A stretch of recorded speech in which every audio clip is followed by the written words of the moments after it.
Make no mistake. It's not revenge he's after. It's a reckoning. A reckoning. Sola Fide next on So What?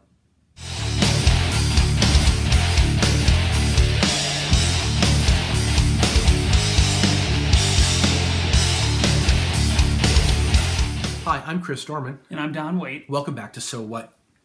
What are we doing? This series is called The Reasons for the Reformation. The Reformation was 500 years ago, and you may be wondering, is there really a point to this? Does this really matter? The question to you is, does it matter how a sinner is made right before a holy God? If that matters to you, then this conversation is important because, beloved, the reasons why we broke from Rome are just as valid today as they were 500 years ago, because Rome is still teaching the same false doctrine it was then. All right.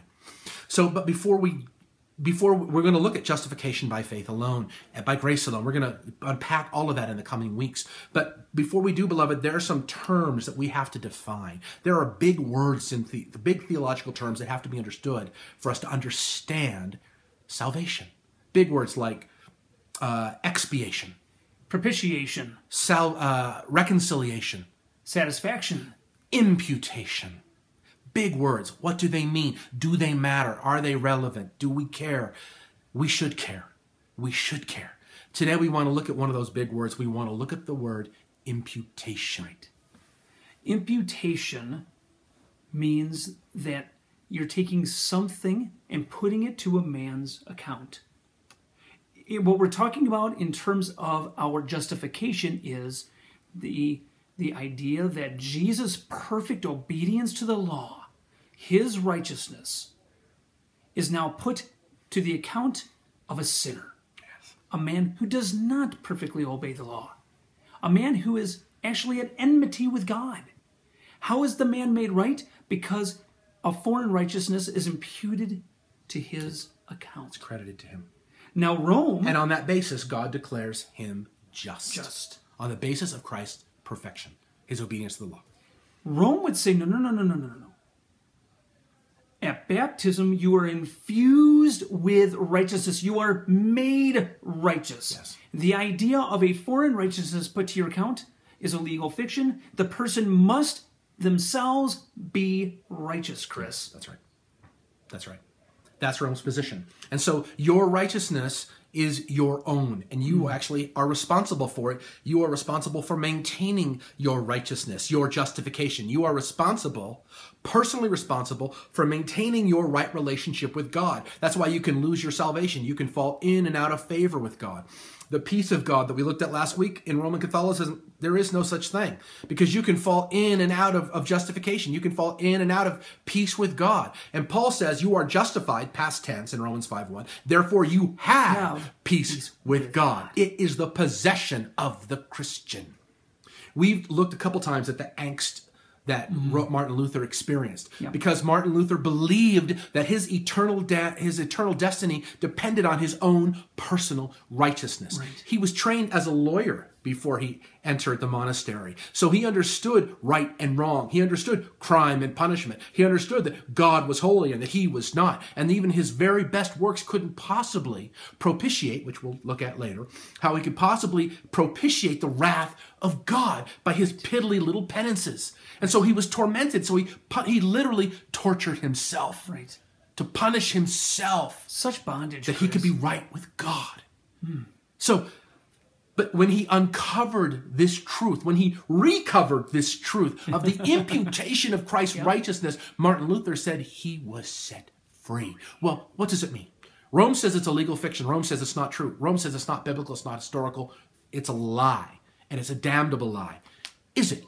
Yeah. So we want to look at remember the scriptures for Paul were the Old Testament. Where did this idea of the imputation of righteousness come from? Is this some modern construct thrust on the scripture, or is it a biblical teaching?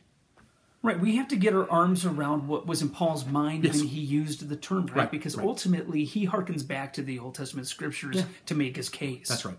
So my mind goes first to Genesis 31, where we see Rachel and Leah being spoken to by Jacob concerning what their future looks like. They were concerned about their well-being, whether or not that they would be cared for, that they would have their inheritance. Right.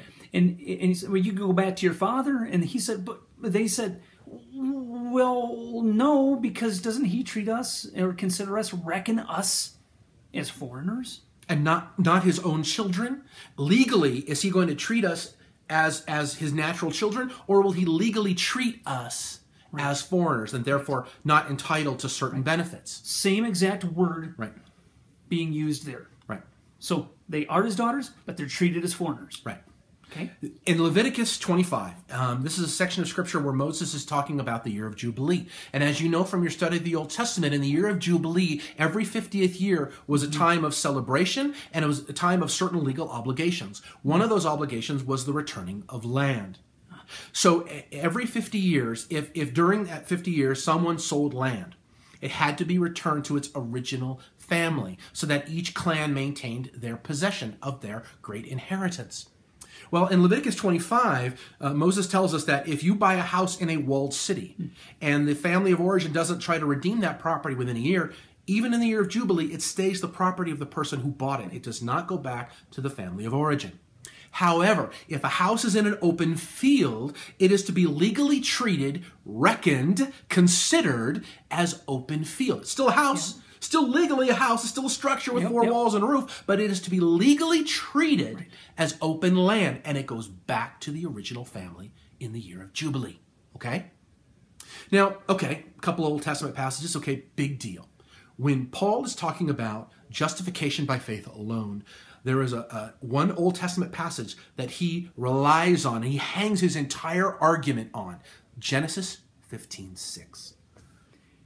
Abraham believed God, and it was credited to him as righteousness. Reckoned, credited, legally considered his.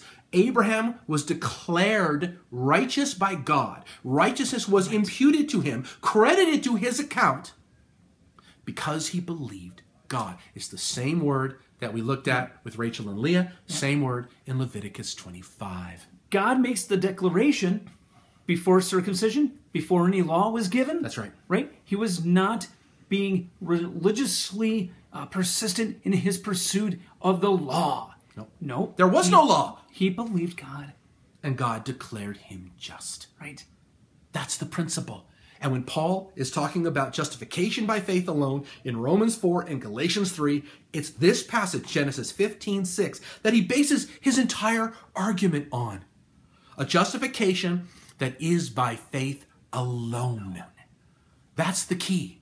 That's what imputation is all about. It is not a legal fiction. It is not a new construct. It is not foreign to the Scripture. It is absolutely wholly biblical. It is the basis of our salvation. Absolutely.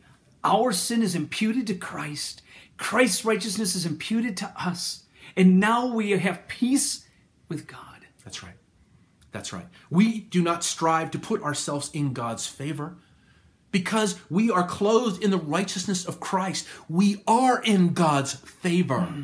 In Romans 5:1, Paul says, you are justified, past tense, and therefore, as a consequence of your justification, you have peace with God. Awesome. Martin Luther had no peace with God.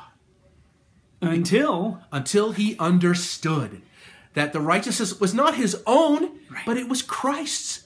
A righteousness that could never be sullied or dirtied or weakened or cheapened. It was perfect. It was as perfect as Christ's obedience. And on that basis, he was declared just. On that basis, on the basis of his faith in the completed work of Jesus Christ, God declares Martin Luther just, puts him in right standing. And therefore, Martin Luther said he had peace. That's the importance of imputation. Either you are made right with God by your good deeds, or you are made right by God by him declaring you just because of your faith in the completed work of Jesus Christ. Sola Fide, man. Sola Fide. That's it. That's what it's all about. That's what it's all about. Now, Paul says, if you are seeking righteousness based on the law, there's no hope for you. He says that in Galatians. You can't be justified by obedience to the law. It's impossible. Otherwise, Christ died for nothing. Right?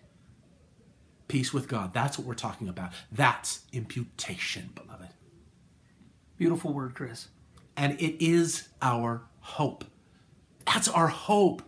That is our salvation. That's our salvation.